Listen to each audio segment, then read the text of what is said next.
The railroad was established in 1980 by the Western Forest Industries Museum, a non-profit corporation. The original group operated the train until 1984, when it changed over to current management. As a tourist railroad, the Mount Rainier Scenic is one of a rare breed, a link back into our past when trains were the norm and powerful steam engines pulled passengers and freight from coast to coast. Today, the train operates on weekends from Memorial Day to the end of September and daily from June 15th to Labor Day.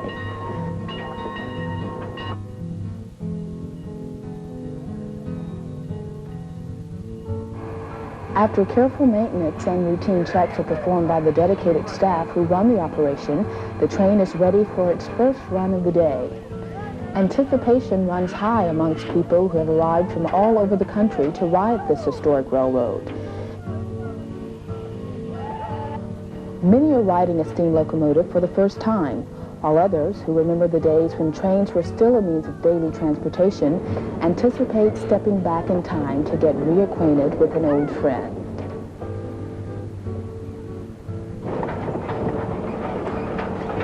One of the first things most people notice on a train are its sounds, the clickety-clack of the tracks, the creaking of the cars, and the unmistakable whistle that lets everyone know a train is coming.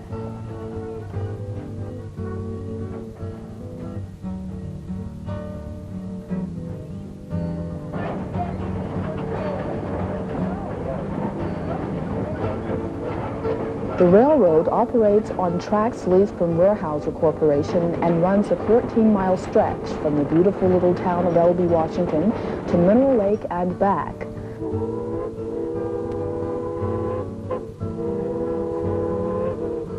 On most days, the engine is a 1924 Porter Mikado 282, but every so often, when the Porter is in for service, a rare 1930 Heister is called to duty.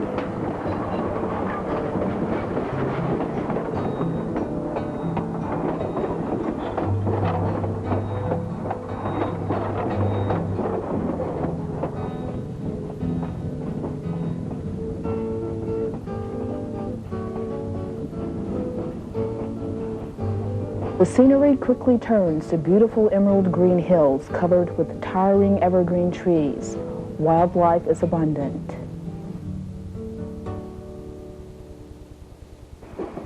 This is logging country, and much of the track was originally laid by timber companies. In this corner of the country, trains and logging have a rich and colorful history dating back to the 1880s when steam first arrived in the woods. Previous to that, horses and oxen were used to pull the logs out. It was a slow and inefficient process. With the arrival of steam, the logging railroad was born.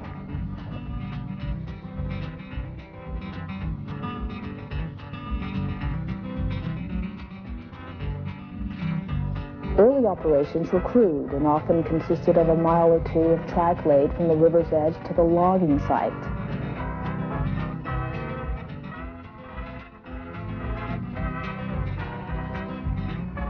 With the arrival of mainline railroads, the logging company had a way of getting the logs to the sawmill and markets and no longer needed to rely on rivers for transportation. Railroads flourished.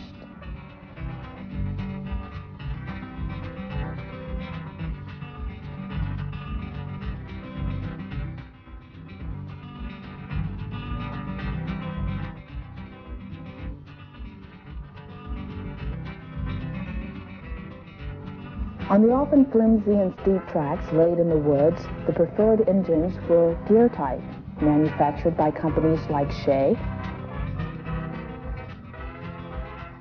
Climax, and Heister.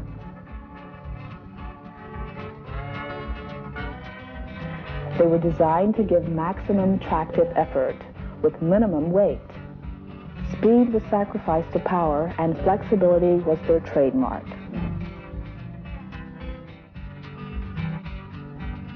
These engines proved to be invaluable workhorses when it came to hauling logs out of the woods.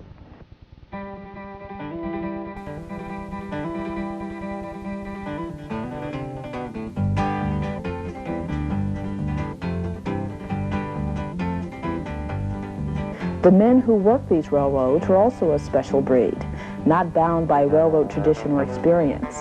They made their own rules, established their own methods, and created their own equipment.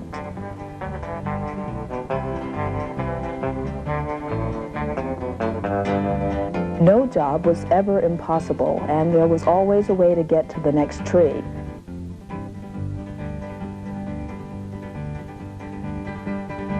The work was hard and often dangerous, but none sought employment outside the woods as long as it was available. As trains slowly gave way to modern diesel trucks in the 50s, the era of railroad logging became history. As the locomotive slowly chugs by reminders of logging days gone by and over crystal clear streams, passengers eagerly await their first views of spectacular Mount Rainier. Then suddenly, as the train crosses the beautiful Nisqually River Bridge, the mountain appears from behind the foothills. At 14,410 feet, Mount Rainier is the highest peak in Washington state.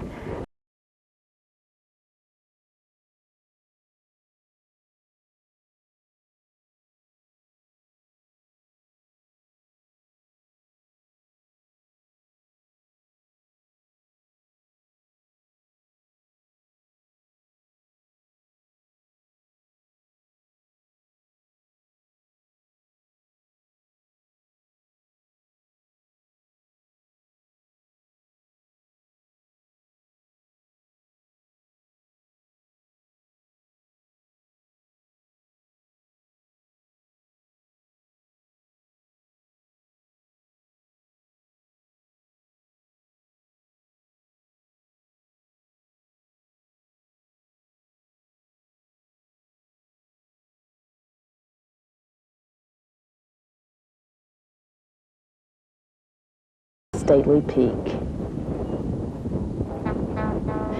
Because of its close proximity to the national park, it is not uncommon for passengers on the train to get glimpses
Although the railroad possesses 3 engines, a porter, a climax, and a heister, the day-to-day duties usually fall on the porter.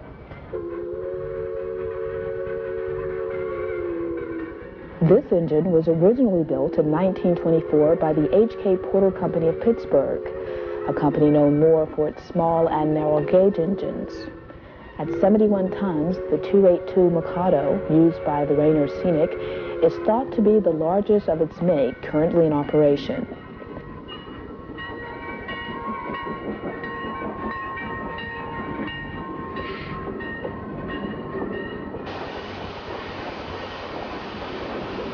The engine was originally purchased by Carlton and Coast in western Oregon and was put to work on a 55-mile branch line hauling lumber. Eventually, it ended up in Aberdeen, Washington as a switch engine. The Porter is an oil burner and was originally designed to burn Bunker C. Today, it runs on waste oil, usually collected from the crankcases of trucks and cars. Its top speed is around 30 miles per hour.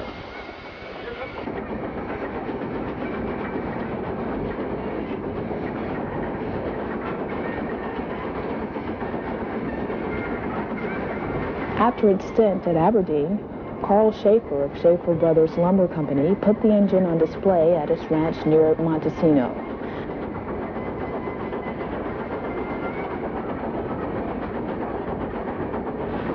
When Schaefer passed away, the engine was donated to the Rainier Scenic, where it underwent a restoration that lasted for a year and a half.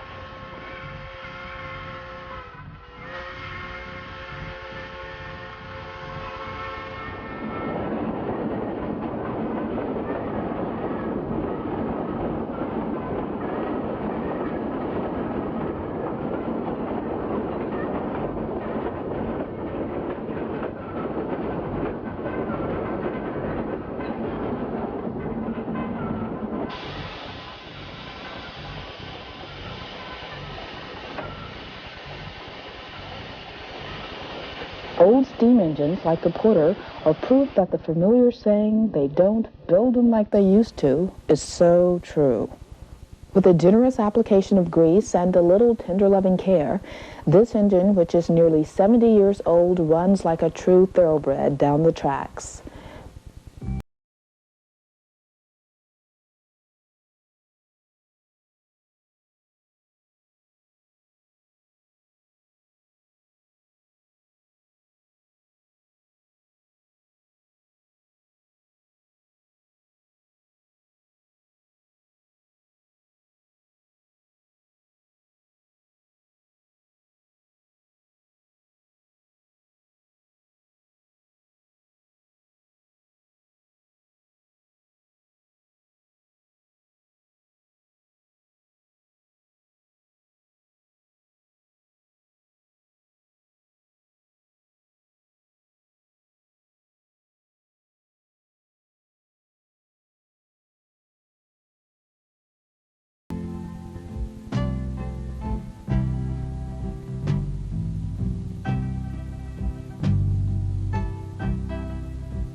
Because the Rainier Scenic doesn't have a turntable, every other run is made with the engine pulling the cars in reverse, or tinder first, which can be an interesting sight to viewers seeing it for the first time.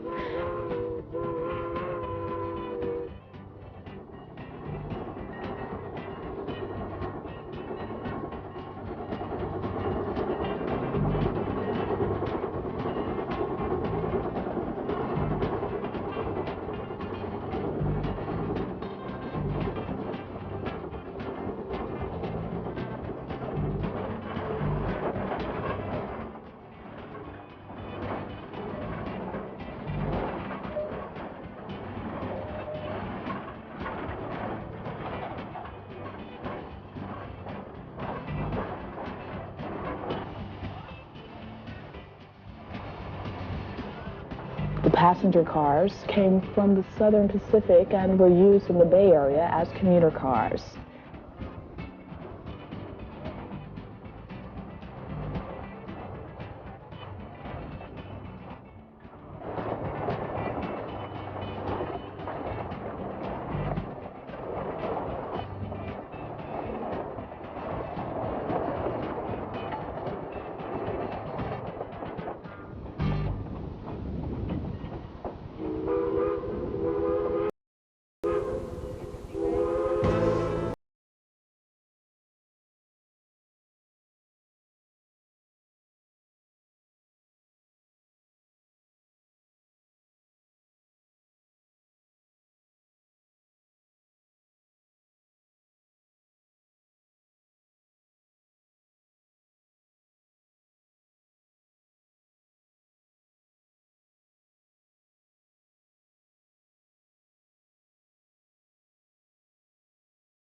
Watching an old steam locomotive thundering down the tracks is an impressive sight, a sight that elicits a response in even the most casual of observers. For here, in front of our eyes, is an important piece of American history.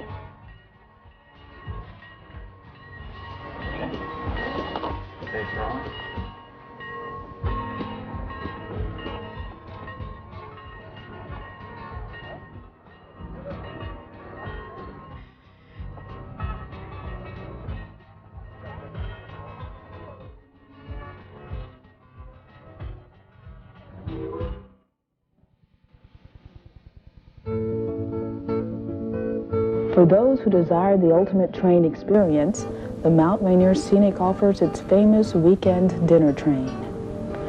Running from late spring through November, the ride is a feast for both the eyes and the palate, and features a fabulous 4-course prime rib dinner. In an authentic restored dining car, the staff worked diligently to ensure that the experience will not soon be forgotten. The food is expertly prepared in the kitchen, while the final touches are seen to in the dining area. Nothing is left to chance, and the guests will be pampered.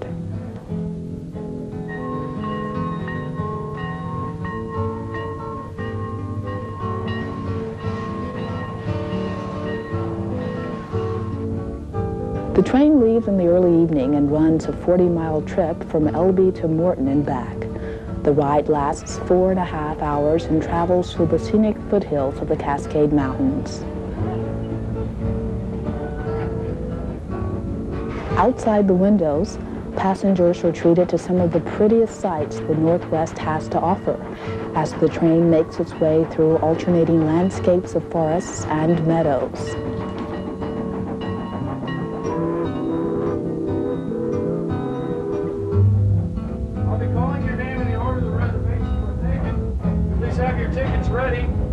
Charlie here will punch a ceremonial hole in them. Larson?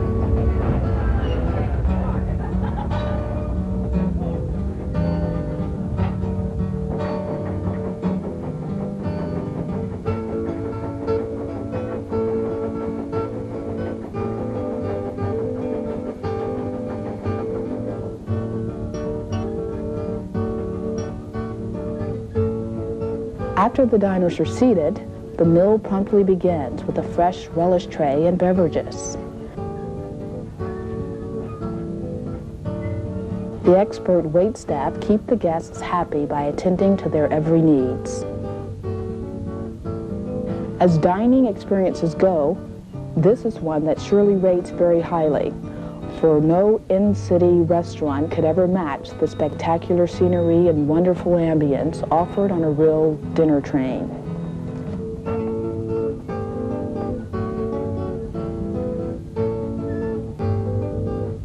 When the main course of sumptuous prime rib arrives, it is the perfect climax to a wonderful evening and an adventure in dining that will be remembered for a lifetime.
Washington State, at the foot of majestic Mount Rainier, rests the small town of Elby. home base for the Mount Rainier Scenic Railroad and its 14 miles excursion into the surrounding wilderness aboard one of a dying breed, an actual steam locomotive.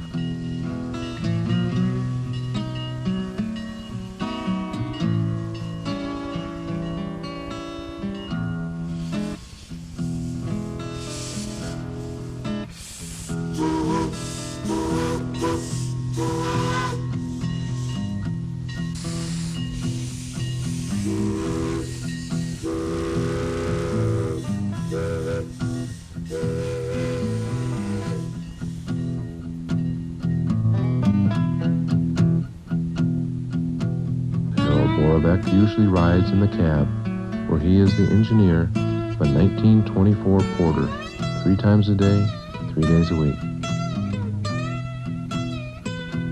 People come from all over the world to see and hear him talk of what it's like to be the engineer of a steam locomotive.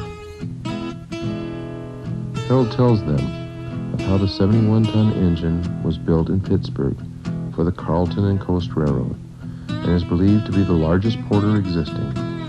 But he tells them something else too. He speaks of pride and dedication, of a love affair with the rails. So sit back and listen while Harold Borovec tells what it's like to be a steam train engineer.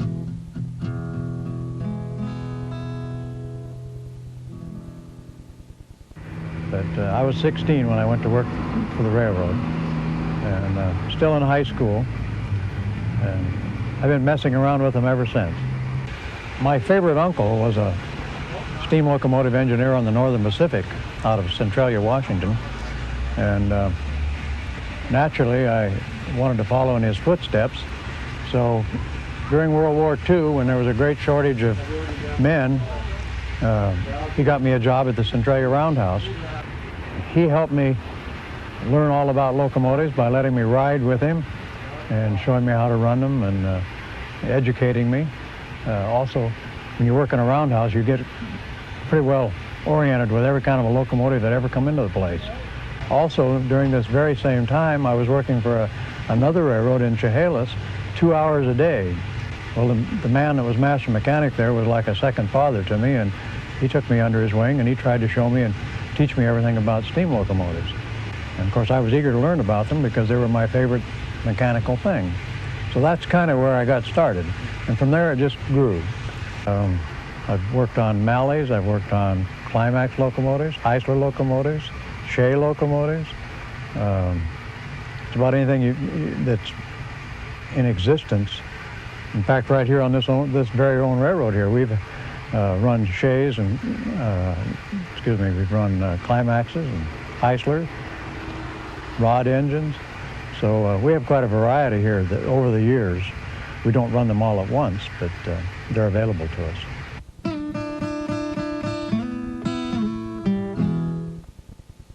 The fireman, he handles the oil controls that control the heat and temperature of the boiler. He also controls the water. So what he does is maintain steam pressure so that I have power to run the train. He makes the steam and I take it away. Now, of course, you notice the fireman, he does all the greasing and gets it ready to go, prepares it for the trip. We have to make sure we've got fuel, water, grease, supplies like that, so that we have an adequate supply for the day. As far as water is concerned, a whole lot depends on the size of the tender. Yeah. And the train you're pulling. Now, on the main lines, they probably had water tanks every 30, 40 miles, but they didn't always use them. I mean, you could skip them, yeah, depending on tonnage. Now, passenger trains, they would go long distances between water, maybe 100 miles. Well, if we'd start from a cold start, like after it's been chopped or boiler washed or something, it takes about 4 hours. But overnight, when we come to work in the morning, it still has a certain amount of steam pressure left on it, like 50 pounds, and we're ready to go in an hour and a half. The only time we kill it is when we take it in for a boiler wash, which is about every 30 days. Well, we ordinarily operate at, say, 170 pounds, but it'll move at 125. It takes about 125 pounds to operate the air compressor, so we have brakes.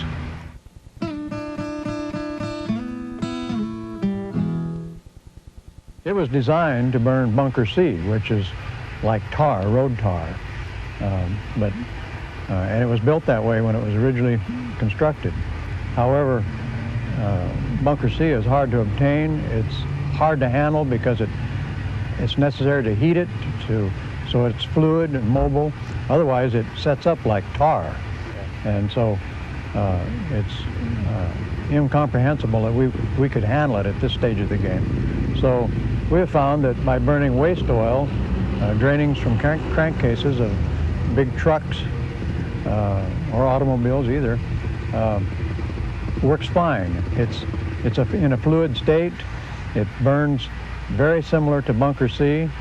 Of course, wood, they found out right off that wood was unsatisfactory because it took tremendous amounts. It was hard to obtain.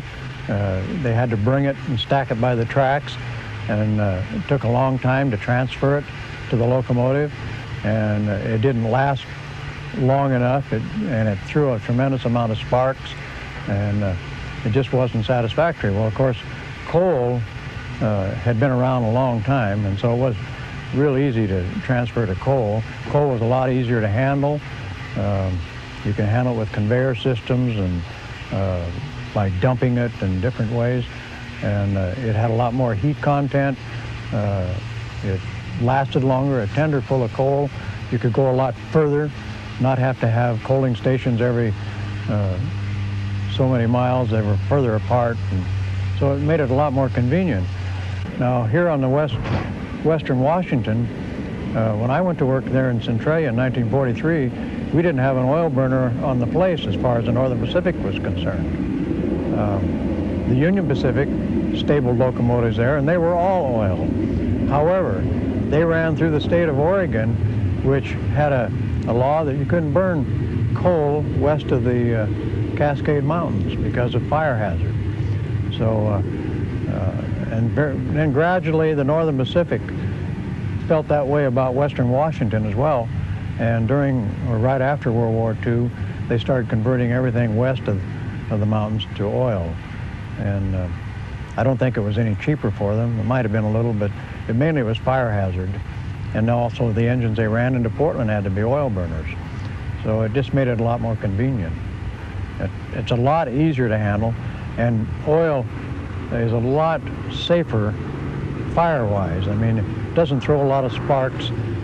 Coal can be a very hazardous thing with sparks and ashes flying into the air, dropping on the ground and starting fires. So oil is much safer that way. And it's a lot easier for tourist railroads to handle. Coal. Now, you go back east, and there isn't an oil burner in it, in hardly any of the tourist railroads. For one thing, I don't think they realize or understand how to handle them. There's been one or two back there, and most of them they converted them to back to coal because they said they didn't function properly. Well, it's just because they don't understand them, I think. It's kind of, you know, you have to be familiar with a product and a machine in order to make it work. But we wouldn't have it any other way.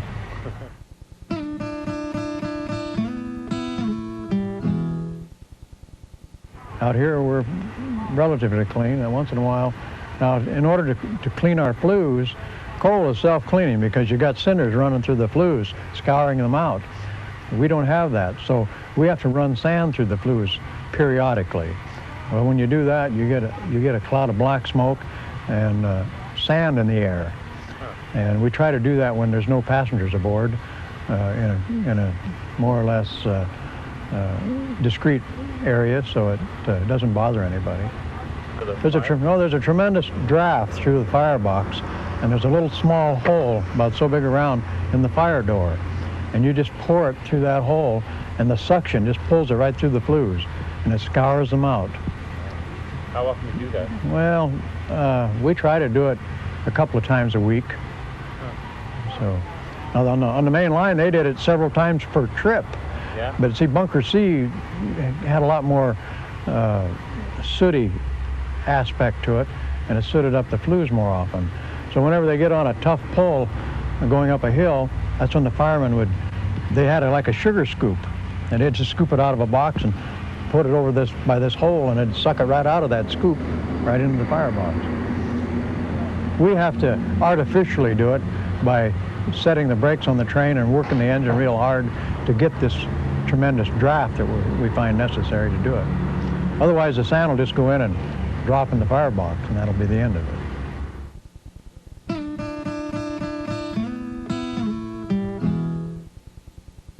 If it has a little steam on it, it's very simple. You have to have steam or air to atomize the oil. That means to spray it, to make it kind of into a fog. And so as long as it has 20 pounds of steam pressure, you can fire it off. So mainly the first thing you do is open up all your steam lines because at night you shut everything off.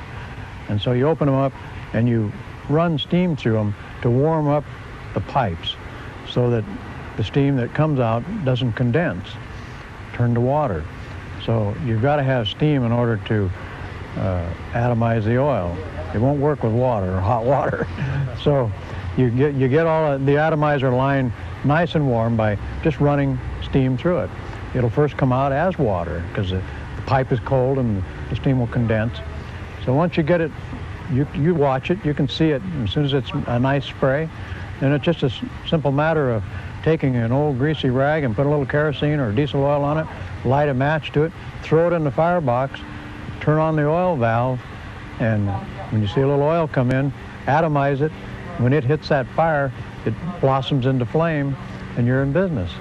And then as you increase the steam pressure, as the steam pressure builds up, you have to keep cutting back on your atomizer because the steam pressure is greater, and it automatically gives you more atomizer than what you had 10 minutes ago. So your oil valve is set and it remains static, same amount of oil coming in. So as the steam pressure comes up, you either have to increase the oil or cut down on the atomizer. So somebody has to be around the engine. You can't just walk away from it. So what if the engine was dead cold and didn't have any pressure? What's the procedure then? We'd use the same procedure, except we use compressed air instead of steam. And this is the beauty of burning waste oil. With bunker C, you couldn't do that. You had to have a source of steam in order to heat the oil so it would actually flow through the pipes to get to the burner. Huh. But with this oil, it'll flow right to the burner at almost any temperature. So compressed air will atomize it. It doesn't do as good a job as steam will, but it does a fine job as far as firing up. So, and one thing about using an air compressor, once you set the fire, nothing changes. The air compressor continues to put out the same amount of air. The oil is the same. So you can actually go away from that a little further and be gone a little longer than you can when you're using steam.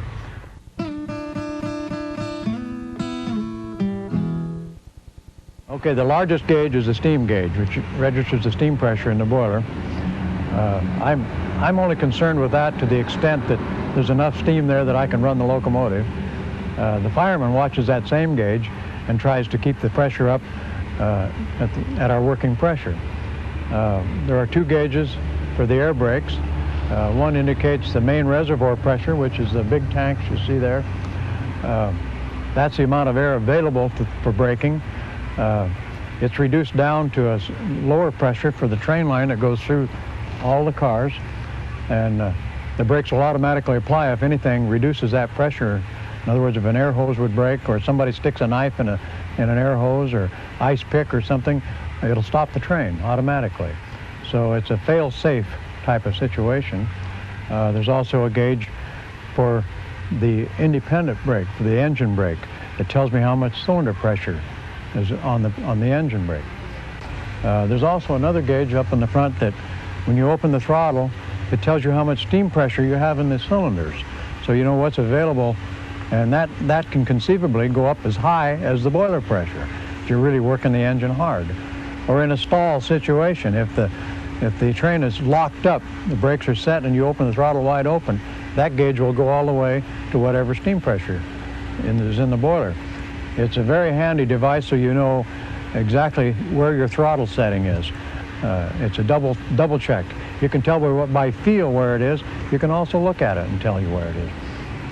The fireman has another gauge similar to that, so he kind of knows what I'm doing with the throttle, because each time you move the throttle, the steam pressure in the steam chest will vary, and he has to adjust his fire accordingly. So if I go down with my throttle, he goes down with his oil. If I go up with the throttle, he increases the oil. If he increases the oil too fast, you get black smoke. So he has a more critical job, in a sense, than what the engineer does, because he's following the engineer's every move and trying to anticipate. And then he also has to feed water to the boiler. And of course, when he does that, that knocks his steam pressure down. So he has to adjust all the time. He's always adjusting.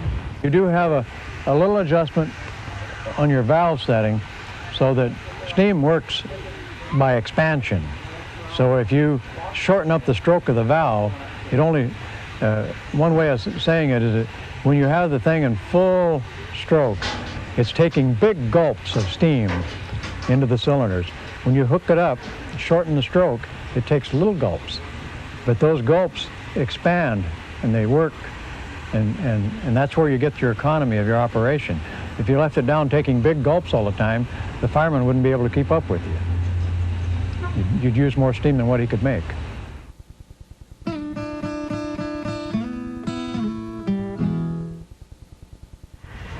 It's not a matter of rust. Well, there's a certain amount of rust takes place, but it's more of a matter of boiler scale. When you evaporate water, the impurities in the water stay in the boiler. You use the steam off of it, and these impurities collect in the bottom of it. So as we leave here or fire up each morning, we open a blow-off cock, and it blows a lot of that stuff out. But every 30 days, you have to take it to the shop and wash it out. Now, to cut down on the amount of impurities, we add boiler treatment to the water. We have a couple of different chemicals we put in there. One that reduces the amount of oxygen in the water, and the other one that keeps the solids in a suspended state. Instead of collecting on the sides of the boiler and all the stay bolts and flues and so on, it keeps them mobile. And then when you blow it out, they go off into the air, into the woods.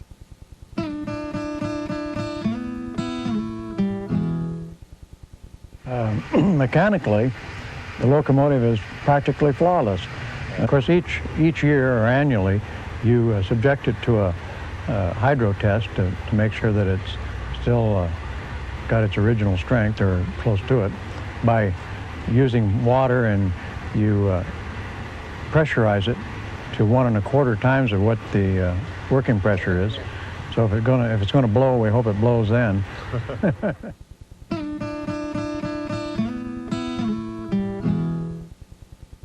Well, I just like to hear the locomotive run, for one thing. It's always nice to blow the whistle, of course. But one of the nicest things is just meeting the people that come to ride the train and seeing how happy they are to see a steam locomotive once again. A lot of people, elderly people, will tell you that they never in their fondest dreams thought they would ever be on one. And we allow them up in the cab to look around. Some of them even get a ride, and they're just ecstatic. They go home with a real blessing. And I think that's well worth it.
When the porter is in for servicing, the Mount Rainier Scenic Railroad employs a 1930 Heister West Coast Special.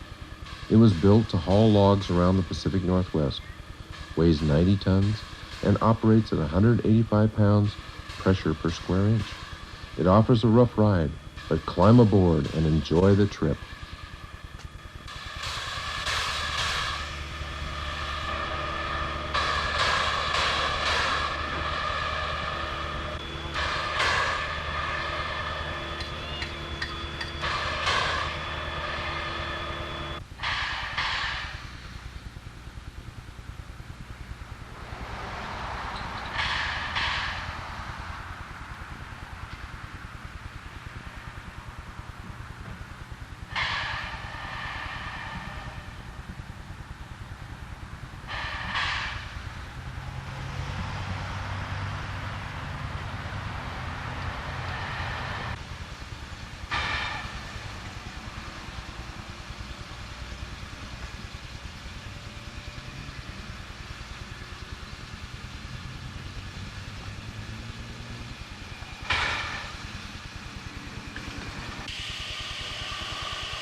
Sure enough.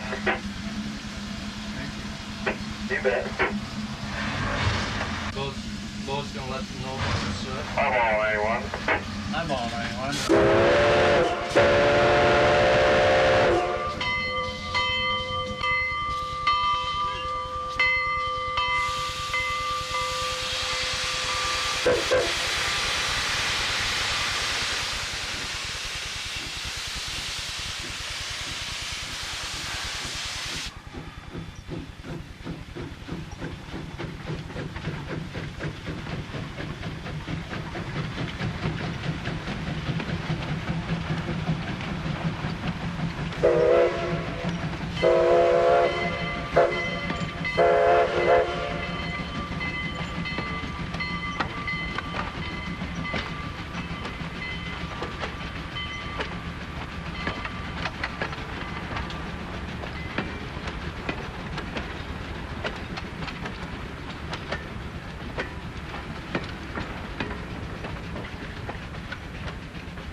First base.